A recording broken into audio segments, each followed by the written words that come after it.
Speaks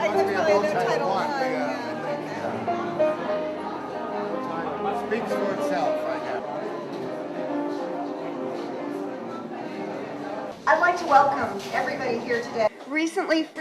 Վերջերս Freedom House-ի զեկույցի մեջ նորից Հայաստանը իր ամենամյա հետազոտության մեջ նշվում էր որպես ոչ ազատ։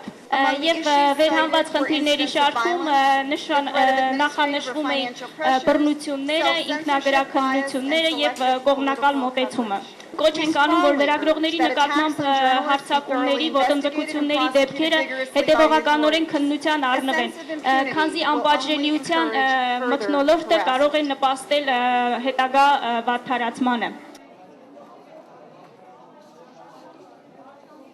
Ազատ խոսք ասելու մենք պետք է կարողանանք ճշմարիտ խոսքը տարբերել կերպ, շինծու, սուտ խոսք։ Ազատ խոսքը կառուցողական է, ազատ խոսքը բարի է ստեղծում, ազատ խոսքը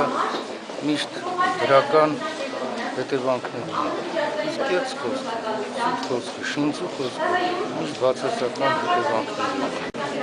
Ես կուզեի, որ ազատ խոսքի տակ մենք հասկանանք ճիշտ,